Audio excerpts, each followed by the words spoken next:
Vous êtes bien. Vous êtes bien sur la radio nationale et vous avez fait le bon choix. Il est 7h à Massanto, la même heure à Ganadougou Niena et à Ségous. Et c'est l'heure de votre journal. Bonjour et bienvenue.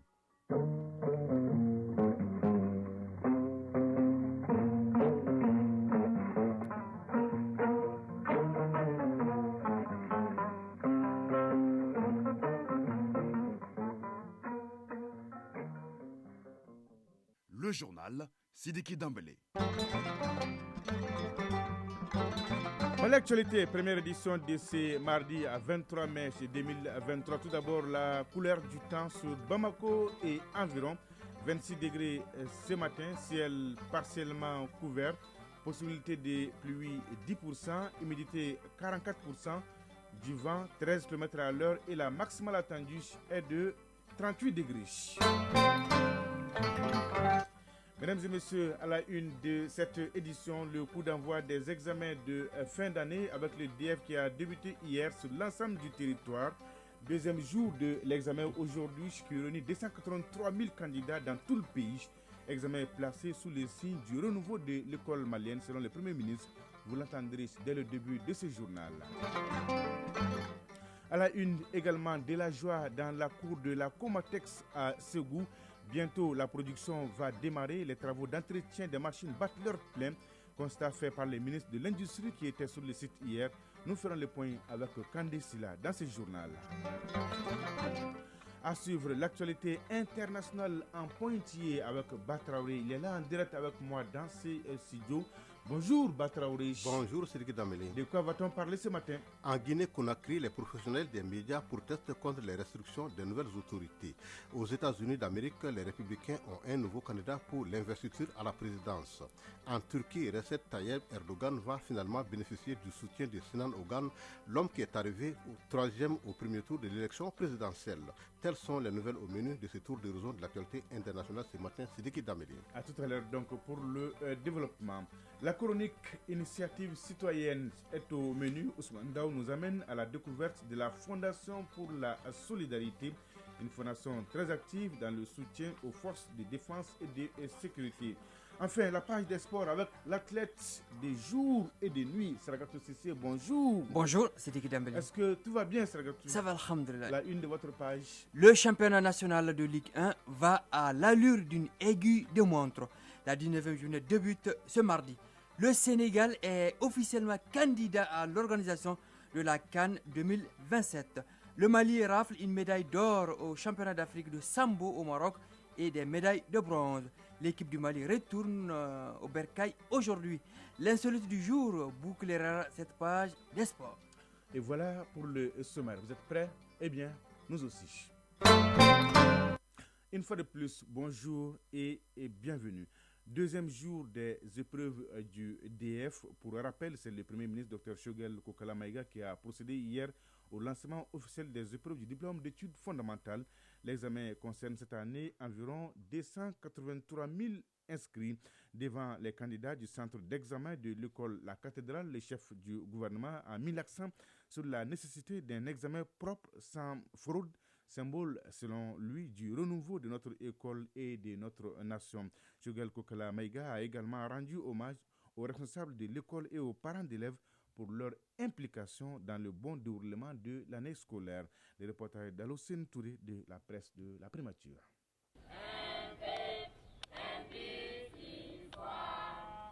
C'est à l'école La Cathédrale, située en plein centre-ville de Bamako, que le chef du gouvernement a procédé au lancement des épreuves du DEF. Il est accompagné pour la circonstance du ministre de l'Éducation nationale et de 2 de ses collègues. Le chef du gouvernement a procédé à l'ouverture de l'enveloppe contenant les épreuves, en l'occurrence celle de la rédaction. Le Premier ministre a saisi l'occasion pour prodiguer des conseils aux enfants et des consignes à l'encadrement. Dr Choguel Kokala Maïga, Premier ministre. Nous voulons que ce DEF soit marqué par le signe de la rigueur qui est imprimé à la marche de l'État dans tous ses compartiments depuis l'avènement du président de la transition. Et depuis le premier conseil des ministres, au cours duquel il a donné des consignes claires. Il veut que les Maliens sentent le changement dans leur vie au quotidien. Le gouvernement a tenu donc à traduire cette volonté du chef de l'État en actes concrets. En quoi faisant? D'abord s'interroger sur les lacunes de l'école. Et l'une des lacunes qu'on a trouvées, c'est le sentiment qu'on peut tout faire. On peut frauder, on peut tricher. Le gouvernement, l'administration scolaire, avec les ministres en tête, ont décidé d'en faire un point d'honneur, de combattre la fraude et la tricherie. Que les Maliens qui passent aux examens soient convaincus, que leurs collègues soient convaincus, leurs professeurs, leurs parents, que ce sont les meilleurs et qu'ils le méritent. La deuxième chose, c'est le contrôle strict des sujets. Donc, il faut qu'il y ait la transparence à tous les niveaux. Les sujets ont été convenus dans une plus grande confidentialité. À la porte de toutes les classes, c'est écrit non à la fraude. Tout a été retiré aux enfants. Personne ne rentre en classe avec un sac, avec un ordinateur, avec un téléphone. On rentre avec ce qu'on a appris pendant l'année scolaire. Pour sa part, le ministre de l'Éducation nationale a mis l'accent sur les efforts déployés et les sacrifices consentis en vue de faire de cet examen un exemple de réussite. Sidibé Dédéou Ousmane, ministre de l'Éducation nationale. Nous avons remarqué, en tout cas avec satisfaction, qu'à l'heure où je vous parle, nous n'avons pas eu écho que sur toute l'étendue du territoire qu'il y ait eu fuite de sujets. Les sujets ont été, avec le fourniture et le matériel pour les examens, transportés par l'armée. C'est le lieu aussi de les remercier et de leur rendre hommage. Même dans le plus profond du pays, les confidentiels ont été héliportés. C'est par des hélicoptères qu'on a pris les sujets et ils sont arrivés à destination. Donc vraiment c'est un sentiment de reconnaissance vis-à-vis de l'administration scolaire, vis-à-vis de tous les intervenants, les parents d'élèves, les élèves, les enseignants qui sont encore en train de nous soutenir. Le DEF, diplôme d'études fondamentales, est le premier diplôme pouvant ouvrir la voie à des études secondaires et ou professionnelles. Bonne chance donc à tous les candidats au DF. Sur autre plan, c'est parti depuis hier pour la première édition de la Semaine de l'innovation, une initiative du Mali Folk Center Nieta.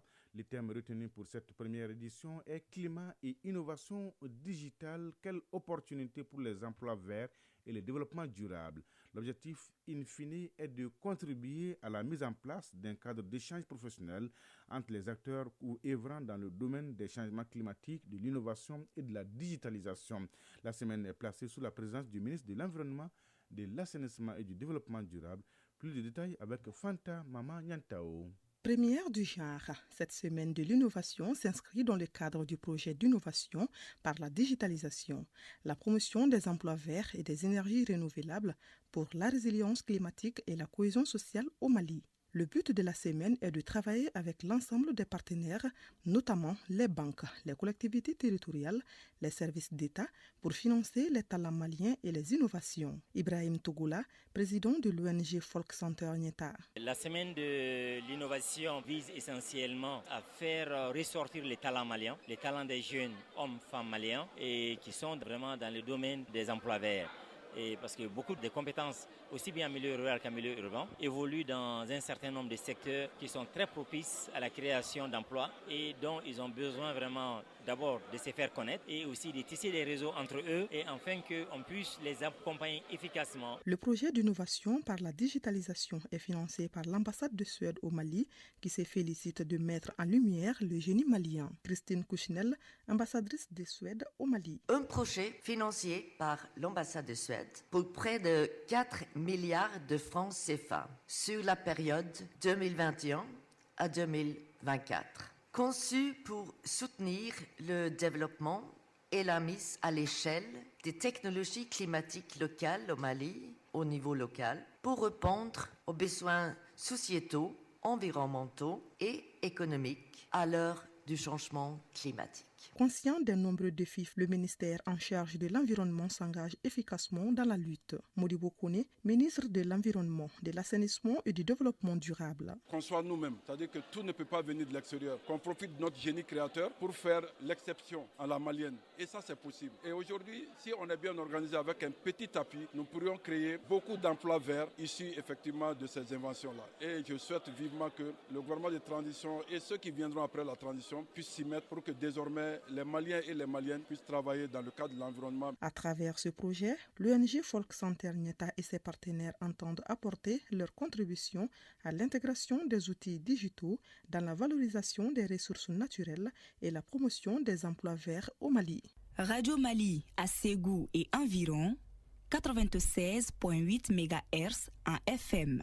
Rendons-nous à Ségou donc. C'est une très bonne nouvelle et des constats de satisfaction. Après 3 ans d'arrêt, les machines de la Comatex SA commencent de nouveau à tourner. Les ministres de l'Industrie et du Commerce étaient hier sur le site tout heureux car les travaux d'entretien des installations et des machines sont en cours et bientôt l'usine produira ses premières fibres. Mahmoud Ould Mohamed a également rencontré les travailleurs et la direction générale pour échanger sur les derniers réglages en vue de la relance des activités de production. Au thème Ségou, on fait le point avec Kandesila de notre bureau régional. Après environ 3 ans, la Comatex SA, compagnie malienne de textile, fait sa mue et s'apprête bientôt à produire ses premières fibres de coton. Le ministre de l'Industrie et du Commerce, en se rendant sur le site, voulait s'enquérir de l'état d'exécution des travaux de relance. Au niveau de plusieurs ateliers, filature, tissage ou anoblissement, les travaux d'entretien des installations et des machines se déroulent normalement. Issa Sangaré, directeur général de la Comatex. Depuis le 2 mai, nous avons engagé ces travaux-là. D'abord le recensement des travailleurs, ensuite la maintenance des équipements. Et on peut dire que la maintenance des équipements, c'est presque à 85%. Cette relance des activités de la Comatex émane de la volonté ferme des autorités de la transition de booster le secteur du coton, voire l'économie malienne.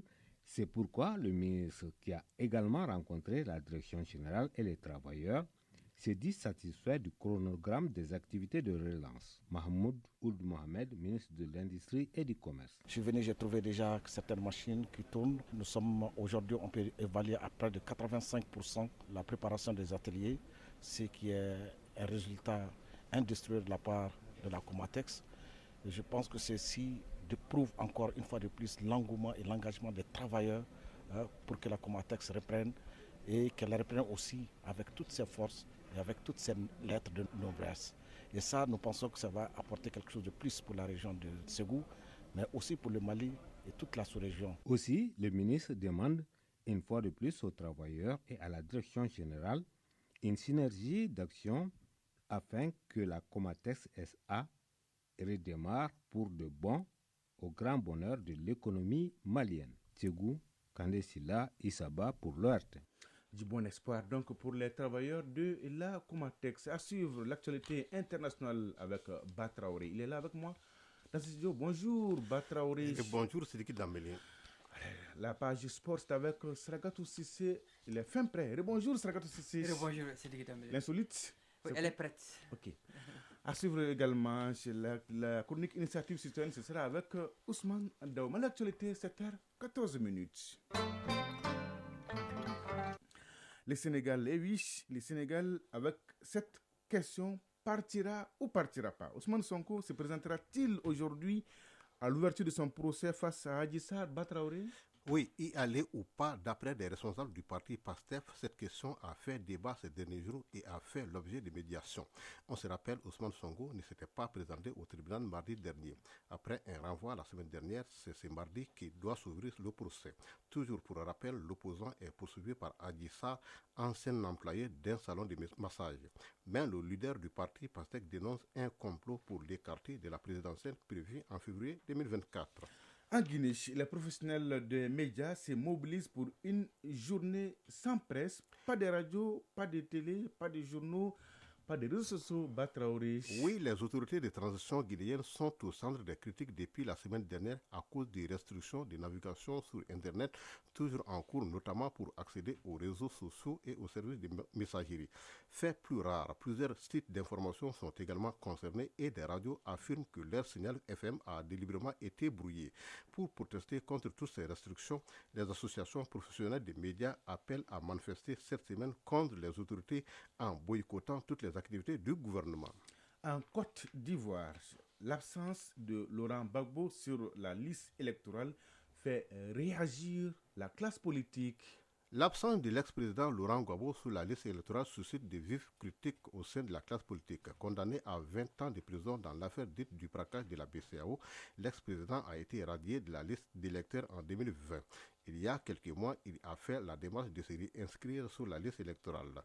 Mais selon la commission électorale indépendante, la loi ne lui permet pas d'y figurer. Cette situation suscite aussi plusieurs réactions contrastées au sein de la classe politique ivoirienne. Aux États-Unis, un deuxième candidat républicain se présente à l'investiture pour la présidence Batraoré. Tim Scott, le sénateur républicain afro-américain de Caroline du Sud, a annoncé hier sa candidature à l'investiture à la présidence. Il sera face au candidat Donald Trump qui l'a immédiatement félicité, ne semblant pas voir cette candidature d'un mauvais œil. Présidentielle, toujours cette fois-ci en Turquie, l'ultranationaliste Erdogan soutient Erdogan pour le second tour. C'est une bonne nouvelle pour Recep Tayyip Erdogan, auquel il a manqué moins de 300 000 voix pour être réélu au premier tour de l'élection présidentielle. Sinan Ogan, qui a récolté le 14 mai plus de 2,8 millions de suffrages, a appelé ses électeurs à soutenir le président turc sortant au second tour dimanche 28 mai.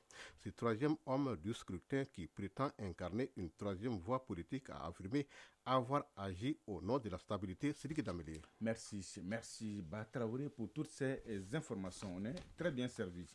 Rebonjour Sargatou Sissé. Rebonjour Sidiki Dambélé. Est-ce que tout va bien Sargatou? Oui, ça va, alhamdulillah. Donnez-nous l'heure, la bonne et la vraie heure Sargatou. Il est 7h17 à Bambara-Modi. On se retrouve juste après les jingles.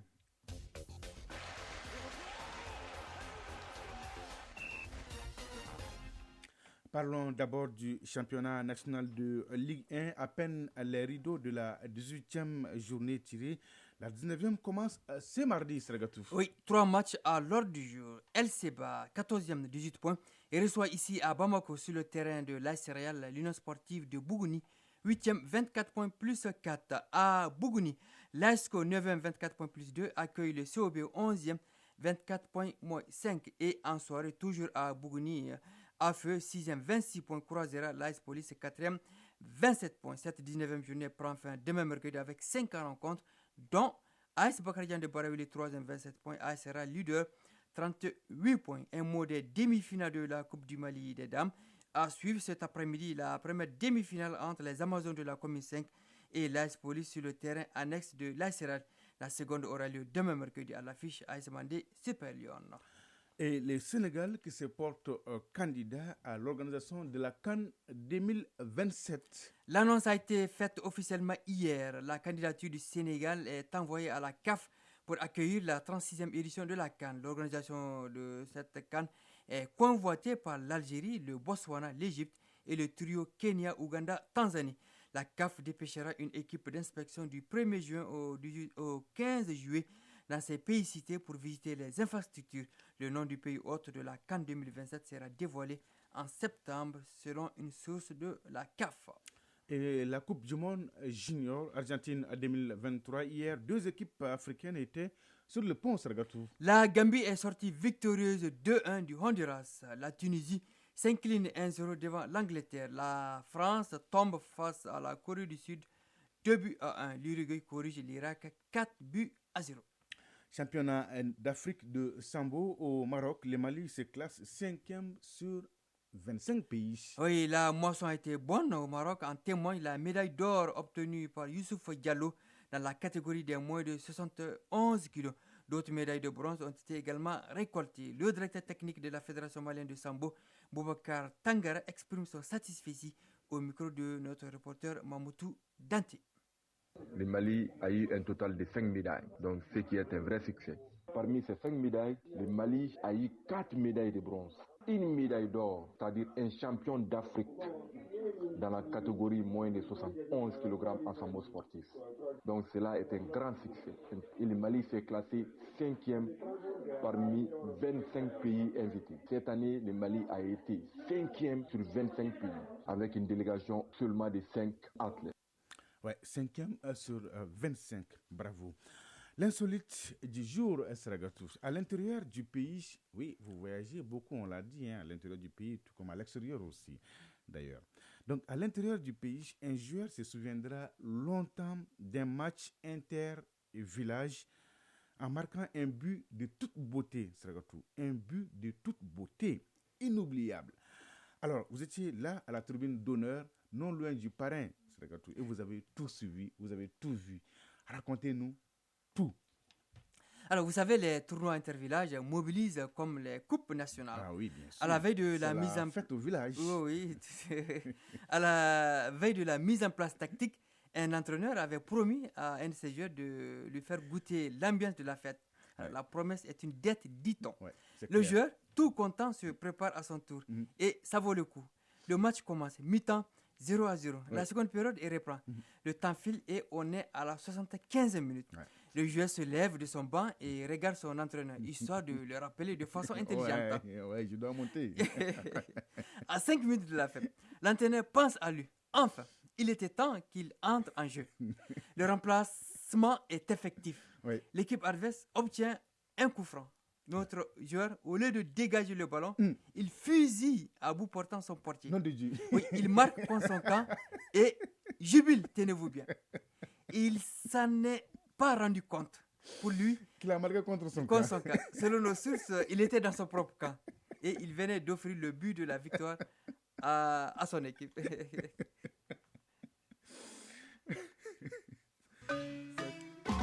Initiative citoyenne. Le développement par nous-mêmes. C'est vraiment un but de toute beauté. C'est la chronique initiative citoyenne Ousmane Daou nous amène ce matin à la découverte ou à la redécouverte de la Fondation pour la solidarité. Une fondation qui soutient vigoureusement avec ses maigres moyens les forces de défense et de sécurité suivantes. Organisme étatique créé en 2017, la Fondation pour la solidarité contribue à la mise en œuvre de la politique sociale en faveur des forces de défense et de sécurité, de leurs familles, de leurs ayants droit dans les domaines de l'éducation, de la santé, du logement et de tous les secteurs jugés nécessaires pour leur bien-être. Mais depuis sa création, elle peine à trouver sa vitesse de croisière à cause de plusieurs difficultés. Contrôleur général Djelika Diallo, secrétaire exécutif de la Fondation pour la solidarité. Les difficultés sont d'ordre financier. Je pense que je n'apprends rien à aucun Malien tout ce que les militaires et leurs familles vivent aujourd'hui. Et tous les jours, cette liste s'actualise, puisque c'est un terrain très très vaste. Les besoins sont énormes. Nous faisons ce que nous pouvons. Mais ça ne suffit jamais. On avait des parts au niveau des textes de création. Nous avons proposé les textes à la relecture. La procédure administrative étant ce qu'elle est, ça prend un peu de temps. Et la difficulté se fait au niveau des organes de gestion et d'administration. Et il est composé de 9 minutes. Imaginez-vous, c'est vraiment difficile par rapport à la réalisation, à la mise en œuvre de toutes nos stratégies. Tout ce que nous proposons doit être validé par cette instance de gestion et d'administration. Et c'est ce qui fait que notre stratégie de mobilisation de fonds est toujours très très lourde. Au-delà, elle œuvre tant bien que mal pour que chaque Malien et Malienne fasse sienne la Fondation malgré ses maigres ressources. Pour le moment, que la subvention est active. Et sachant que la Fondation par essence, c'est vraiment la mobilisation de fonds, nous voulons avoir des partenaires qui puissent nous appuyer. Mais avant tout, l'objectif principal aujourd'hui pour nous, faire de la cause des militaires une cause nationale. Chaque Malien se sent concerné par la cause de la Fondation et que ce soit vraiment patriotique l'appui aux militaires. C'est pourquoi la Fondation pour la solidarité multiplie les initiatives dans le domaine de la solidarité, de l'éducation et de la pérennisation de la mémoire des hommes et des femmes tombés sur le théâtre des opérations. Contrôleur général Djelika Diallo, secrétaire exécutif de la Fondation pour la solidarité. Formation des veuves, leur dotation en matériel pour des activités génératrices de revenus, la prise en charge médicale de certains blessés de guerre et autres malades, la dotation en kit scolaire des orphelins, la dotation en kit alimentaire des familles démunies des militaires et des forces de sécurité à l'occasion de chaque Ramadan, mois de la solidarité, et chaque fête religieuse, l'aménagement des sépultures militaires tombées en opération dans les localités de Diré, de Djoura et de Sokolo, les baptêmes des rues et lieux en hommage aux forces de défense et de sécurité. Nous avons baptisé une rue au niveau de Kalabankoura au nom de la première femme porteuse d'uniforme tombée pour la nation. Elle était gendarme et elle s'appelait l'adjudant Soumankwe Samake. Avec la crise multiforme que notre pays traverse depuis une dizaine d'années et en première ligne les forces de défense et de sécurité, la Fondation pour la solidarité souhaite le concours et l'accompagnement de chacun et tous pour sa pérennisation au bénéfice de nos soldats. Merci, cher Ousmane Dao. 7h25 à Kita et à Somasso. C'est donc tout pour ce journal. Merci, grand merci à Batraourish et à Idrissa Dambélé qui m'ont aidé à la réalisation, aux opérations techniques Mamadou Beidjalo. La mise en ligne est assurée par Abdul Aziz Koulibaly. Présentation Sidiki Dambélé. Merci de votre fidélité et de tous vos soutiens. C'est très réconfortant. L'info continue sur votre chaîne. Tout de suite, la page météo avec Djeneba Doumia, suivi des avis divers avec Fousséni Diarra. Et à 13h, vous avez rendez-vous avec Bemba Sibi pour la deuxième édition du journal. La pensée du jour signée Confucius. La nature fait les hommes semblables, la vie les rend différents. Oui, la nature fait les hommes semblables, la vie les rend différents. Mesdames et messieurs, prenez soin de vous et des autres. Excellente journée de mardi à toutes et à tous. Au revoir.